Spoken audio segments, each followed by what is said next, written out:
Have you ever had a new project coming out and you're trying to share it with the world, but everything you do to share it just feels super random and awkward and just like you're imposing on people and it's falling on deaf ears? If that's ever happened to you, then you are in the right place. I am Jessica Abel of Autonomous Creative, and today we're going to talk about the secrets of growing your audience without feeling sleazy. Whether you're an author, a cartoonist, an artist, a musician, a course creator, really anyone who creates for an audience, you're going to want to see this. Okay, here's the scenario. All right. You've got a big project coming out and you're really excited about it, and the launch is just bearing down on you. Got the jitters? Okay, that is the right mindset for this. You know you need to do something to get it seen by the right people. Last time it was just a disaster, but what are you going to do?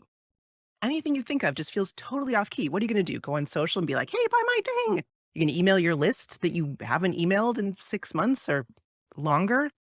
What else is there? This is totally fixable, but I've got good news and bad news.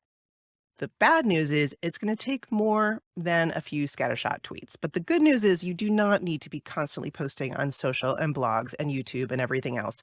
And this is going to lead to fans for life and actual sales. Don't forget about the sales. Here's the thing. When you share messages that go straight for the sale with no prep at all, it's kind of like you're standing on the street corner, like waving your thing around, sticking in front of people, going, hey, hey, buy my thing. It's about vampires. I worked really hard on it for 5 years and it's really important to me. I love vampires. $10, buy my thing. If you're like most people, if you saw that on the street, you'd cringe a little and cross to the other side. That's why you may sell to a few friends and family, but very few other people are going to perk up when you post your new release on Instagram. Before you ask anyone to commit money, and for cultural products, before you ask people to invest their time, you need to have built a bedrock relationship with your audience. They need to know what they're going to get from your work, and they need to know how it's relevant to them. And getting to that point is a three-stage process. Step one is to understand this concept as described by sales coach Kendrick Shope, who said, all things being equal, friends buy from friends. All things being unequal, friends buy from friends. So what does friends mean in the context of sharing your work and growing your audience? Let's contrast friends with stranger danger. Don't talk to strangers, don't accept a lollipop, and definitely don't get in the car. These are concepts we learned when we were 5, and if you're like most people, you probably still basically follow them. Even if you'll talk to strangers, it still kind of makes you nervous. I mean, what if you get stuck with someone who's boring or annoying or you just basically don't like? You're not taking that lollipop. You're absolutely not taking a road trip. But what would keep you from crossing to the other side of the street? Who would you willingly go on a journey with? Someone you know for sure, someone you like, someone you trust. And how do you know that you know, like, and trust someone well enough to go on a long trip with them? Well, because you've had many interactions with them over time, and they've proven themselves good traveling companions. They're thoughtful, they're interesting, they're helpful. There are 3 stages to the audience journey to fan for life. Stage 1 is awareness. People have to literally know who you are, but they also have to have a basic sense of what you're doing with your work. You have to be known to move on to a deeper level of a relationship. How can you reach that level of awareness? The first answer is usually social media, but that's actually kind of a detour. I mean, who sees your posts on social media? It's mostly people who already know you. We'll talk in more detail about how to get outside that friends and family bubble in the next video. So subscribe to make sure you see it. Publishing on social, on blogs, email, YouTube feels like what we're supposed to be doing to build awareness. But just publishing by itself is a build it and they'll come smokescreen. It's busyness disguised as action. Yeah, it can help a tiny bit, and depending on what you're doing, it can build up over time, but it's super slow, it's unreliable, low return, and it takes forever. So what is the most powerful way to build awareness? Actively seeking out individuals and groups of people who are likely to be interested in your work and talking to them. You can show up live and have conversations like at meetups or festivals. You can show up virtually and have conversations in online interest groups. You can get somebody else to share what you do with their audience and have conversations. I know, terrifying, right? Like I said, what I'm teaching you will be way more effective, but it does require effort, and we're going to dig deeper into all of these options in the next video, so don't forget to subscribe. Stage 2 of the process is connection, and you're already in that stage if you're having conversations. Once a possible fan knows who you are, they've got to go a little deeper to figure out if you're someone they want to stick with. They know you. Do they like you? Or more to the point, they like and identify with your work. with the values, the ethics, the aesthetics, the stories, in short, the world that your work creates. How can they possibly know? You have to give this audience you're growing opportunities to get to know you and your work and your message to figure out, are you really a match? Because once they're pretty confident that they like you, the next thing they need is trust. This is really important. For you to feel awesome sharing your work, to feel grounded and authentic when you're talking about your work with your audience, it hinges on consent. And the connect phase is all about consent. It's all about inviting your fan to go deeper with you and the fan saying, yes, I want to.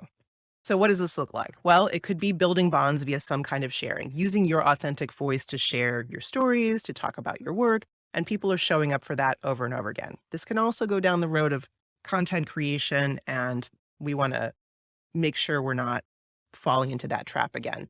But definitely sharing openly with what your work is about is really, really important, and seeing people take that, open your emails, show up at events. Those are all major signs of interest and consent that are giving you permission to move forward in the process. People join your email list. They're saying, yes, please, I want more. Send me information about what you're doing. Send me offers. Let me know what's going on. I want in on this. And that's a signal to you to not be shy, to actually go ahead and share those things with them. Finally, live interactions are gold. This can be synchronous, asynchronous, video, in person. But when people have an opportunity to get to know you and your ideas, and particularly what kind of world you're creating with your work, it can really speed up the entire process of know, like, and trust. And you can move from the awareness phase through the connect phase, all the way to the conversion phase, all in one go. Stage 3 is conversion, which means sales or taking some other action that's really important to you. This is where you finally make the ask, and you might be saying to yourself, man, that sounds like a lot of work. But this whole process could take 10 minutes, or it could take a year. It all depends on how well you're communicating what it is that you do and what you're about, what your work's about, and how quickly an audience member is able to learn about you and reassure themselves that you are the real thing and that you are the right thing for them. Connection and conversion. So ask yourself as you're planning promotion for your new project, how am I hitting each of those stages? How am I creating awareness? And how can I do more of that in ways that feel good to me, that are aligned with how I want to show up, and actually get in front of the people who could potentially be interested? How am I providing opportunities for connection that allow people to build affinity and trust? How and when am I pitching my service or selling my thing? If you've done your job right and built a strong relationship predicated on the work that you're offering, making the ask should be straightforward. Publishing on social, on blogs, email, YouTube feels like what we're supposed to be doing to build awareness. But just publishing by itself is a build it and they'll come smokescreen. It's busyness disguised as action. Yeah, it can help a tiny bit, and depending on what you're doing, it can build up over time, but it's super slow, it's unreliable, low return, and it takes forever. So, what is the most powerful way to build awareness? Actively seeking out individuals and groups of people who are likely to be interested in your work and talking to them.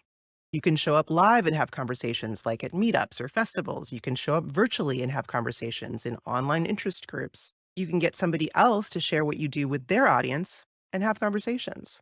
I know, terrifying, right?